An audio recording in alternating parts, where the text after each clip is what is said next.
So let's talk about some of that greed. There have been a certain overcaffeinated billionaire has recently taken... he called supporting Medicare, he called Medicare for All un-American. You campaigned on access to Medicare. You've signed on to Bernie's bill for a single-payer plan. One of the debates we've had recently is around what happens to private insurance. Should ending private insurance, as we know it, be a Democratic Party goal? And do you think it's an urgent goal? Oh, yeah. It is a goal and an urgent goal, but let me explain.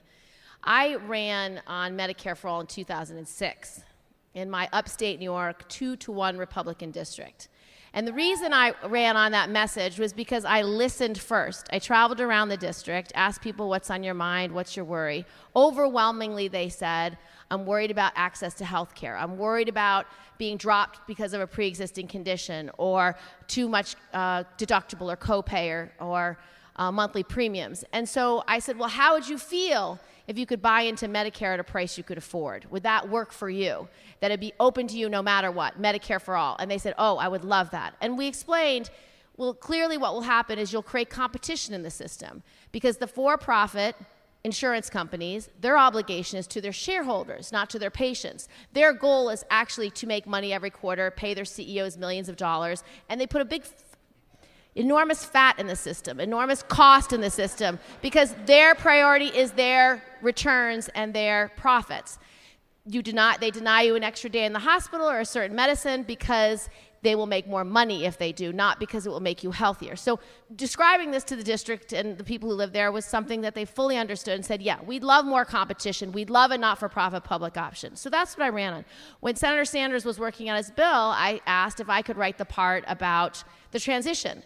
Because to me, the quickest way you get to single payer, the quickest way you really get to Medicare for all is you create a buy-in. And so we wrote 4% of income for the first 4 years. Anyone can buy in. That is a price anyone can afford. And if you're just a middle class person who works hard, you think about your own budget, 4% of your income is less than you are paying today for whatever private insurance you have. And so what's going to happen is you're going to have enormous competition.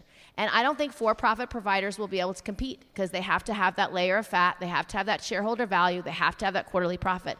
And so through competition, you will get to single payer and you will get to healthcare and all the money that you spend on it going directly to the providers. You don't need the middleman. So I don't think they're going to compete. I don't think they survive this process because they are too concerned with their own profits. So one more question about this.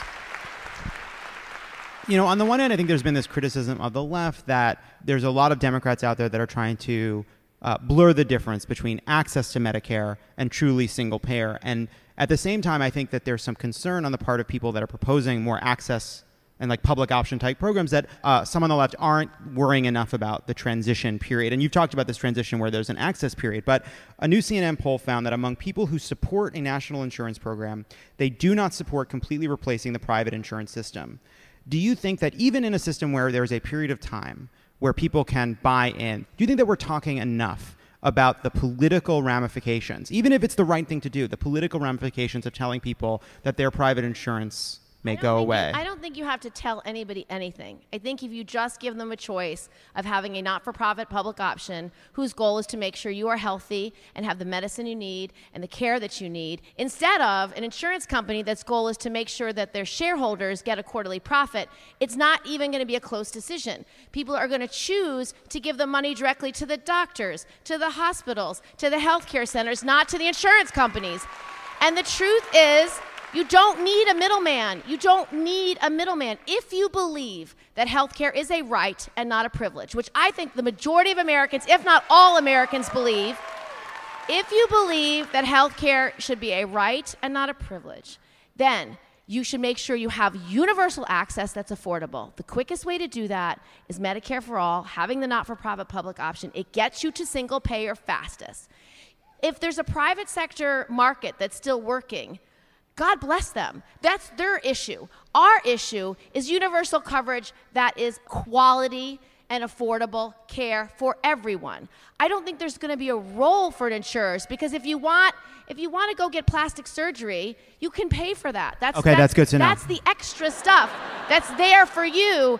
if you want to pay for it. But in terms of your I'm just health gonna, and well-being, I just gotta get for me. I'm just gonna get this and- just a little. Yeah, in terms of health and well-being, that should be covered in a Medicare for all structure. So your Medicare. So when I get this tightened up, You can pay for that yourself.